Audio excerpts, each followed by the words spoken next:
Now this may sound rather odd, but sometimes the best in the squad is the one with the cross who can smite like a boss by harnessing the bitch slap of God. With a mace that even ogres will flee, you'll cast and crush things with glee. Some think they're not strong and those people are wrong. Welcome to a crap guide to D&D.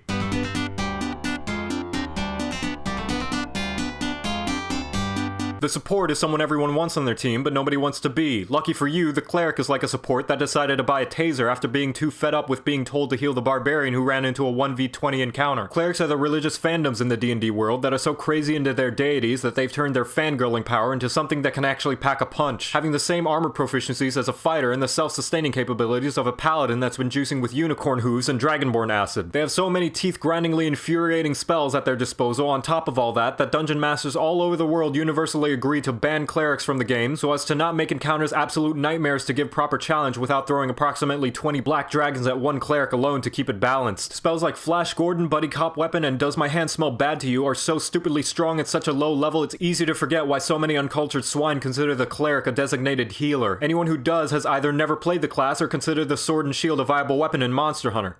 Wait, unlike most other classes, you pick your archetype at first level, and you have oodles, canoodles, and toaster strudels to choose from. To summarize, you have Heel Bitch, Nerd, Sunburn, and My Axe, Nobody Dies, Nobody Cares, and a couple of more that I'm too lazy to mention. Seriously, with how versatile and independently strong you can build a cleric, you can make up an entire party full of purely priests, call it the Amen, and bust down Tiamat's door demanding her lunch money. And she would just build her own toilet to give herself swirlies so she wouldn't have to endure the kind of bullying you're about to give her. Channel Divinity gives you special limited use effects depending on your domain, and can be as dumb as Turn Undead, where the power of the gods can make a zombie run away from you like it's regained its ability to smell and realizes you've been sleeping with your Jesus blanket that you haven't washed in months. Or as useful as Guiding Strike, where you can choose to add 10 billion points to your attack roll so you'll be able to swat one fly with another fly's deuce being whipped around on a string like a yo-yo strung around your pinky toe while blindfolded. The only downside is that you get a pitiful amount of uses, like a gym 2 weeks after New Year's. And finally, the most notable trait of the cleric is Divine Intervention, where if you are a good boy or girl all year praying happy thoughts and burning that dank holy kush, if you wish upon a star, the clouds in the heavens will part and the literal gods will stop playing their game of Jenga to fix whatever dumb problems you and your party have gotten into, and then avoid you for 7 days debating whether or not to write you a holy restraining order after seeing you pissed your pants fangirling over your religious senpai noticing you. And now you know how to play cleric. Amen.